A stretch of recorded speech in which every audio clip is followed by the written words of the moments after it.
Hello dear student, welcome to the next video of the solution series of class 10. Myself Aman Thakur, you can follow and subscribe my YouTube channel where you can find different playlists of the PYQ solutions. In the playlist you can see the complete video solutions of the class 12 question papers where I have explained all the questions in detail with tips and tricks.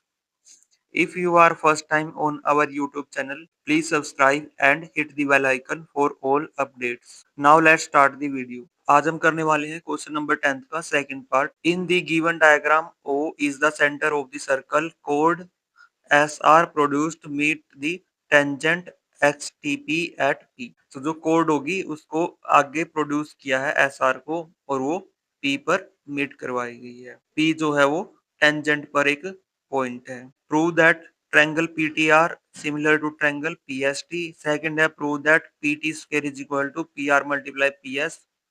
And third है if PR is equal to 4 centimetre, PS is equal to 16 centimetre, PT find out करना है. इसमें तो ये simple ही है कि इन दोनों की वैल्यू यहाँ पर रखनी है और यहाँ से हमें PT की वैल्यू फाइंड आउट करनी है और ये दो हमें प्रूव करने हैं.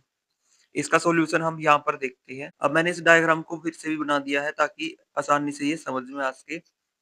सो जो गिवन है वो हमें सबसे पहले लिख देना होता है. अब जैसे फर्स्ट हमें क्या प्रूव करना है, triangle PTR similar to triangle PST. अब ये PTR ट्रायंगल है और ये PST ट्रायंगल है.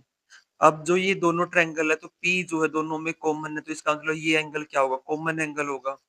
तो सबसे पहले हमें ये लिख देना, जो एंगल P है वो हमारा क्या है, कॉमन एंगल है दोनों ही ट्रायंगल में. अब जो सेकंड है, जो एंगल ये वाला है, इसको कैसे लिखेंगे. अब आपको एक रिजल्ट याद रखना है. अगर कोई भी सर्कल है उस पर एक टेंजेंट ड्रॉ किया हुआ है और टेंजेंट से जो जैसे एक ही कोड जाएगी और यहाँ से एक कोड यहाँ से जाएगी और एक कोड ये जाएगी. यहाँ से अगर टेंजेंट ड्रॉ किया हुआ है और जो ये ट्रायंगल बनी हुई है, सो यहाँ से जो टेंजेंट के साथ इस कोड का जो एंगल है, इस कोड को छोड़ के इस तरफ का जो एंगल होगा वो दोनों एंगल इक्वल होते हैं. सो आपको ये ध्यान रखना है. अगर यहाँ पर टेंजेंट अगर हम यहाँ पर बनाते तो मीन्स ये एंगल इसके बराबर होता और ये एंगल इस एंगल के बराबर होता. सो इस रिजल्ट को आपको ध्यान रखना और ये लिख भी देना. तो इससे हमारे जो ये एंगल है और ये एंगल है वो इक्वल हो जाएंगे.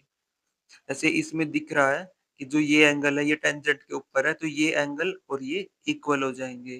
तो ये दोनों इक्वल होंगे तो ये दो एंगल इक्वल आ जाएंगे. सो इससे हमारे दो एंगल इक्वल आ गए. और ये दोनों क्या ट्रायंगल है.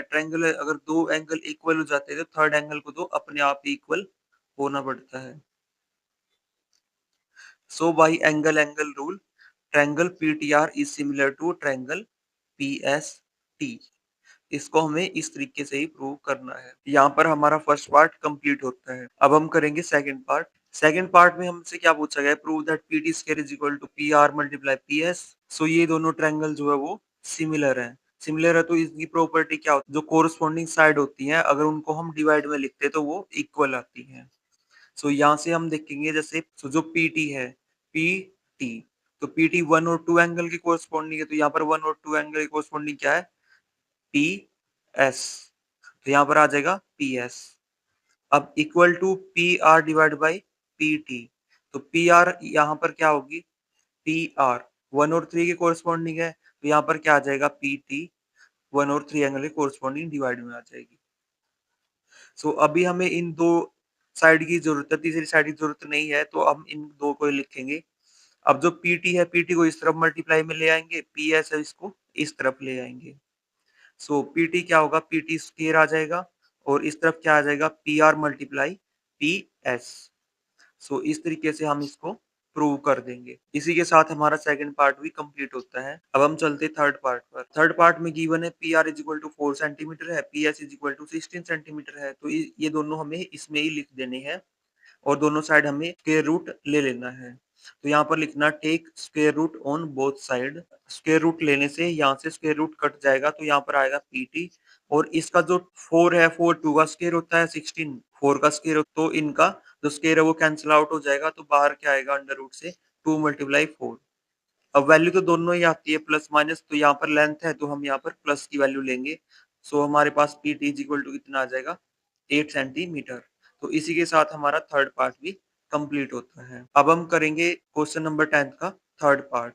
The given graph represent the monthly salaries of workers of a factory. So ये ग्राफ जो है वो वर्कर की सैलरी रिप्रेजेंट कर रहा है। अब इसे हमें क्या क्या फाइंड आउट करना है? The total number of workers, the median class, the lower quartile class, the number of workers having monthly salary more than or equal to 6,000 but less than 10,000। तो ये चार हमें फाइंड आउट करने हैं। So first में तो क्या है, टोटल नंबर ऑफ वर्कर्स है। टोटल नंबर ऑफ वर्कर्स कितने हैं? जैसे फर्स्ट मंथ में 10 थे, फिर 20 थे, 35 थे, 55 थे, 70 थे, लास्ट में 75। तो टोटल नंबर ऑफ वर्कर कितने आ जाएंगे? 75। सेकंड है मीडियन क्लास। मीडियन क्लास हम देखेंगे जो 20 की जो क्लास होगी 6,000 टू 8,000 वाली क्लास जो होगी वो मीडियन क्लास आ जाएगी। और थर्ड है the lower quartile. Lower quartile कैसे निकालते हैं? n plus one divide by 4। सो हमारे पास n जो टोटल नंबर ऑफ वर्कर कितने? 75। 75 तो 76 बाई 4। तो ये यहाँ पर क्या आ जाएगा? 19 टर्म। 19 कहाँ पर आएगा यहाँ पर? तो 19 यहाँ 20 से नीचे आएगा। तो लोअर क्वार्टाइल में क्या आ जाएगा? तो ये 10 और 20 के बीच में आ रहा है, तो 200 टू 400 आ जाएगा। अब हम चलते हैं लास्ट पार्ट पर। The number of worker having monthly salary more than और इक्वल टू 6,000 मीन्स 6,000 से ज्यादा होनी चाहिए और 10,000 से कम। का आंसर हमारे पास क्या आ जाएगा? 70 minus 35 is equal to 35। So number of worker कितने होंगे यहाँ पर जिनकी सैलरी 6,000 और 10,000 के बीच में होगी? वो होगी 35। सो इसी के साथ हमारा जो ये क्वेश्चन पेपर है वो कंप्लीट होता है। अगर आपको हमारी वीडियो अच्छी लगे, वीडियो को लाइक करें और चैनल को सब्सक्राइब करें। All the best for your future.